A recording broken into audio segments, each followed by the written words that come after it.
Olá pessoal, eu sou o Pedro Brandão, professor de língua portuguesa formado pela PUC do Rio de Janeiro. Começa agora mais uma videoaula do nosso canal Português Papo Cabeça. Em primeiro lugar, inscreva-se no nosso canal para não perder nenhuma das nossas próximas videoaulas e ative o sininho para receber todas as notificações. Nessa aula, prosseguindo o assunto de morfologia, vamos falar sobre a sexta classe de palavras, o verbo, só que é apenas a primeira videoaula sobre essa classe de palavras. Trata-se da palavra que exprime ação, mudança de estado ou fenômeno natural, localizando tais fatos no tempo. Vamos entender melhor. Sobre minha depressão, já entendi algumas coisas. Não posso colocar a culpa na genética, nem no ambiente de trabalho. Agora, na política, eu posso? Surgiu essa dúvida. Nessa tirinha da série Bichinhos de Jardim, da desenhista Clara Gomes, encontramos vários verbos, essas palavras que exprimem ação, mudanças de estado ou fenômenos naturais, localizando-os no tempo. Vejam essa frase no primeiro quadrinho. Sobre a minha depressão, eu já entendi algumas coisas. O termo entendi é um verbo que se refere à ação de entender. Está dizendo que a ação de entender é um fato que já passou, um fato do passado. Então está localizando essa ação de entender no tempo. Enquanto que a forma primitiva do verbo entender é chamada de infinitivo. Outra forma, como entendi, é chamado de forma verbal.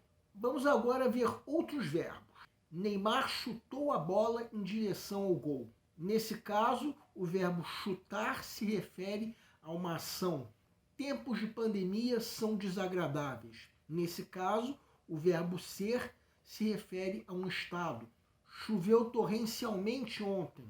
O verbo chover se refere a um fenômeno da natureza. Através do infinitivo verbal, nós classificamos os verbos em conjugações. Vejam, por exemplo, o verbo plantar. O infinitivo termina em ar. Os verbos que têm essa terminação pertencem à primeira conjugação. A segunda conjugação compreende os verbos terminados em er ou or. O motivo de haver duas terminações numa mesma conjugação é que os verbos com a terminação or são os verbos por e seus derivados.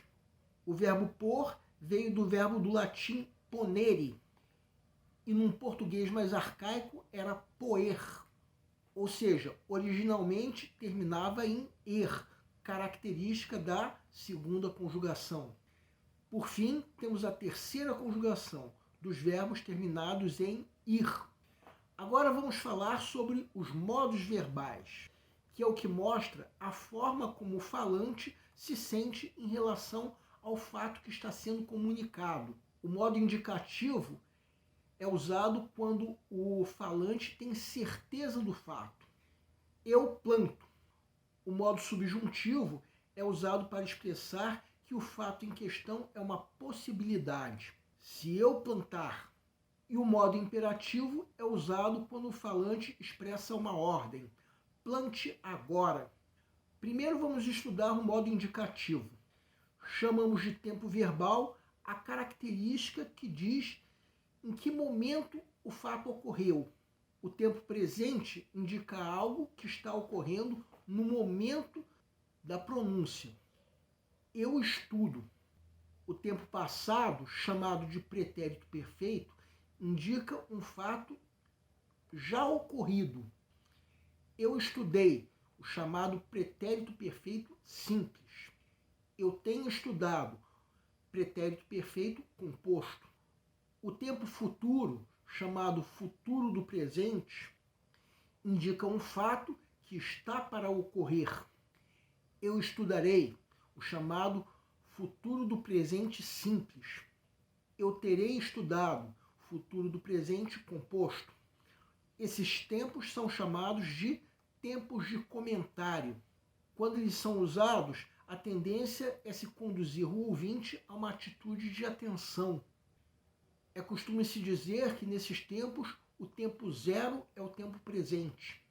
Por isso chamamos o que está para acontecer de futuro do presente. Poderíamos, inclusive, chamar o pretérito perfeito de passado do presente. Nesses casos, a referência é o tempo presente, o tempo zero, como nós falamos. Mas a referência pode ser o tempo passado, onde teremos os chamados tempos de narrativa. O pretérito imperfeito, que poderia ser chamado de presente do pretérito, fala sobre fatos do passado que de alguma maneira ainda estão presentes. Eu estudava. O pretérito mais que perfeito fala sobre um fato do passado que ocorreu antes de um outro fato também do passado. Eu estudara é o chamado pretérito mais que perfeito simples. E a forma mais usada é o chamado pretérito mais que perfeito composto. Eu tinha estudado. Esse tempo poderia ser chamado passado do passado. E o chamado futuro do pretérito se refere a um fato que esteve para acontecer, mas que não necessariamente aconteceu. Eu estudaria. É o chamado futuro do pretérito simples. Eu teria estudado. É o chamado futuro do pretérito composto. Agora vamos falar sobre o modo subjuntivo. Como já dissemos, esse modo é para expressar uma possibilidade e não uma certeza como modo indicativo.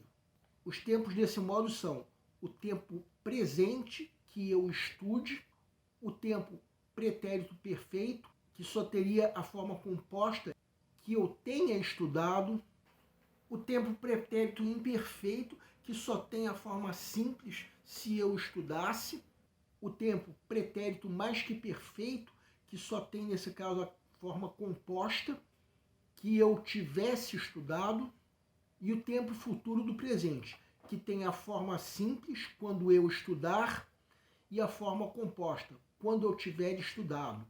Bem, nessa videoaula nós estudamos a primeira parte da classe gramatical dos verbos. Estudamos a chamada flexão modo temporal, que é a forma como os verbos mudam dependendo do tempo em que o fato está localizado. Ainda temos muito que estudar sobre essa classe gramatical. Sexta-feira que vem vamos estudar a chamada flexão número pessoal, que é a maneira como os verbos mudam de acordo com a pessoa do discurso. No caso, a pessoa a que se refere a ação verbal. O nosso canal Português Papo Cabeça antigamente se chamava Aprenda a Língua Portuguesa. Cada vez mais estaremos focados em vocês que estão movendo a roda da história para que seja criado um futuro melhor.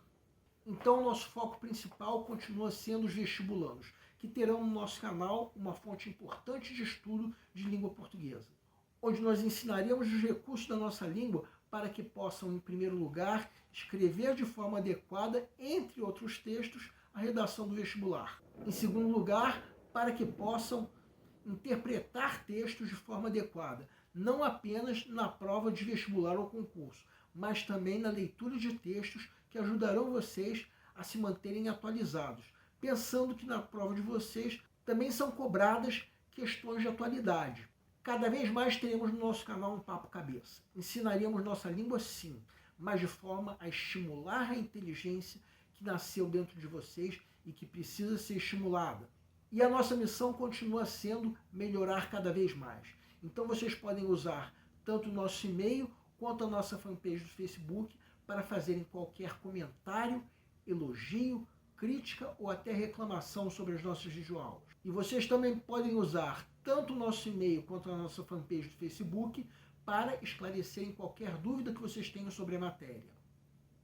E nós agradecemos a todos vocês que estão assistindo nossas videoaulas. Em especial, nós agradecemos a todos vocês que estão compartilhando nossas videoaulas com outras pessoas. Muito obrigado porque vocês estão ajudando o nosso canal a ser feito. Muito obrigado e aguardem nossa próxima aula.